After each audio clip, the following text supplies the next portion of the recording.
Hey guys, Darrell at torpedobot.com, and you're looking at our tomatoes. These are Siberian tomato plants, and they've been doing fantastic.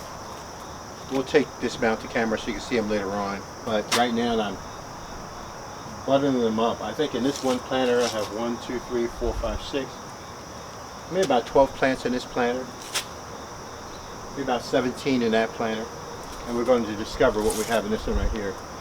We're cutting back the leaves so we can push more health to the fruiting process for the Siberian tomatoes. I chose Siberian tomatoes because they can go late into the season, so they will go right into winter. And then as winter starts to approach, I'll pull these out and I start to put in some probably some collard greens or some cabbage that will carry us through the winter. But I want you to follow us now as we start to cut this open and work with it and try to get this to where we need this to be at. So let's do it together.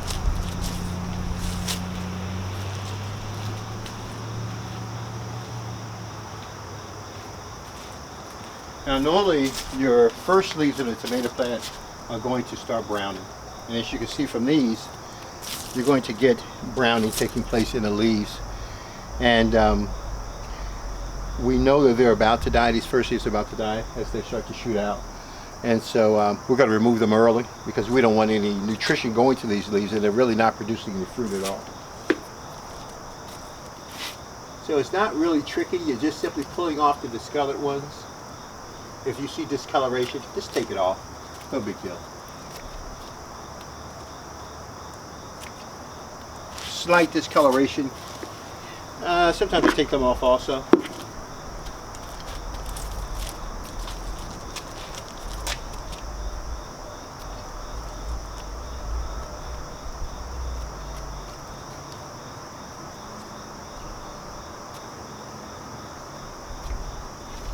These plants are wet, so they're probably got all this weight on them.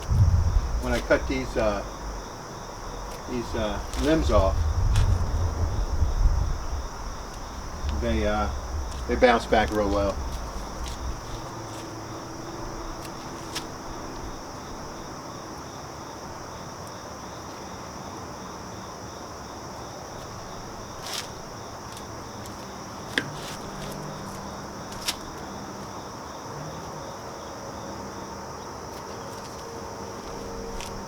I've got a little Swiss chard in here, growing with the tomato plants, and it's absolutely beautiful. It's a beautiful, beautiful color with the red going through it. I love it.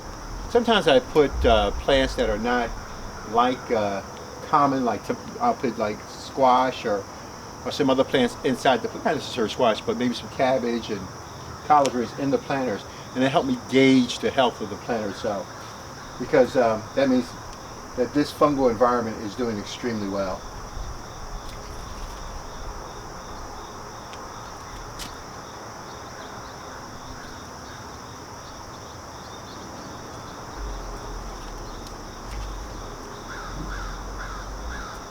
If I see a small tomato plant that's not doing fine and it's straggling, it's trying to perform, sometimes I cut it out and to not take away from the soil itself, so I can strategize my nutrition. Don't be afraid to cut leaves off that you think are unproductive, because they're not going to produce any fruit anyhow, so don't be afraid to make that move and to remove them from the plant.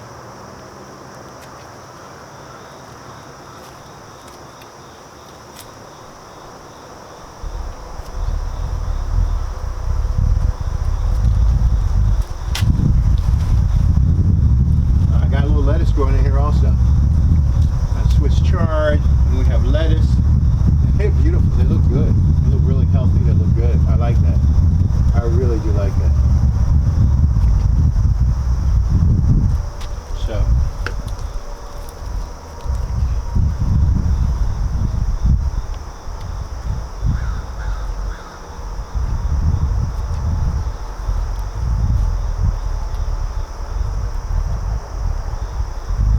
I also want to make sure that the soil level was close to the top in this, so it allows me to cut back so I can add more soil to the planter itself.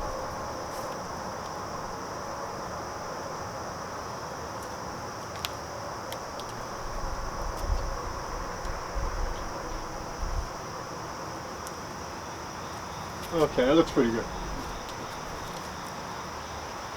for now.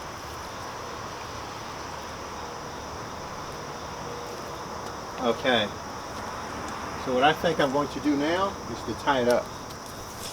Let's do that.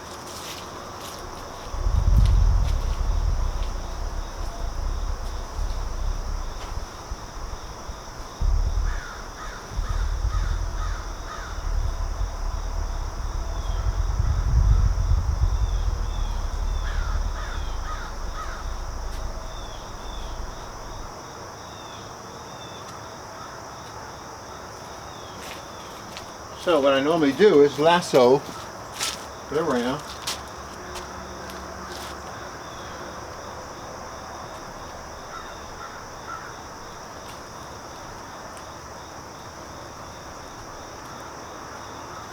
Try to go under the leaves.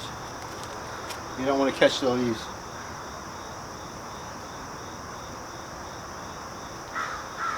Tie it on and just pull it as you see fit. Okay. Some of the branches may lean over to the side, and this will help capture it and try to control its growth as much as possible. So all of it will actually act as one support structure.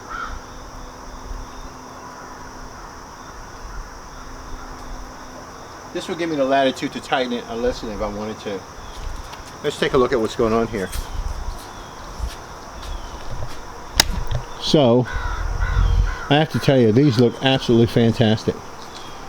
Absolutely fantastic. And I expect a lot to come out of this plant.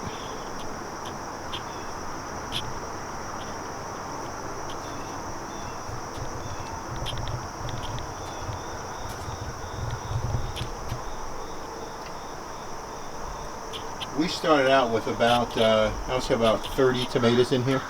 This one planter. And we've taken the seedlings out and distributed it all around the property. So in actuality, we'll have hundreds of tomatoes, if not thousands of tomatoes. And all of it started from one torpedo pot. Oh, this is my beets. Yeah, and they're doing just great. I love them. Excellent, excellent plant. They're doing absolutely wonderful. And so this is doing great.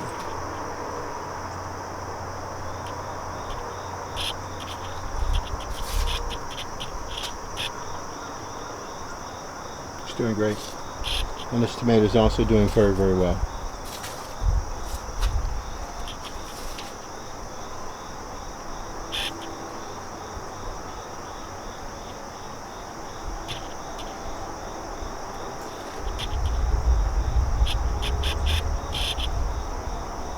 Very happy about the growth that I'm seeing here in these plants. Very, very excited about it. Okay. Darryl Addison, torpedopot.com. Darryl Addison at torpedopot.com. And one last thing I want to share with you guys. So,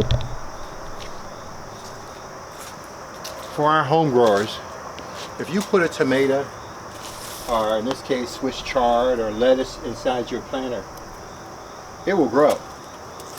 And it will grow extremely well. When we do high volume growing, use no fertilizers. We don't believe in fertilizers. We don't believe that they impact the plant in a positive way to help your body to restore your health. We use all natural ingredients in our planters, and that's what we're going to push out to you. Hopefully by the year 2020 we'll have a package together so that you can be able to grow as many as I have here in your particular planter. Good morning, how you doing? My neighbor taking their morning walks, but this is what we expect you to have, torpedopot.com. Thank you so much. You guys have a wonderful day. Bye-bye.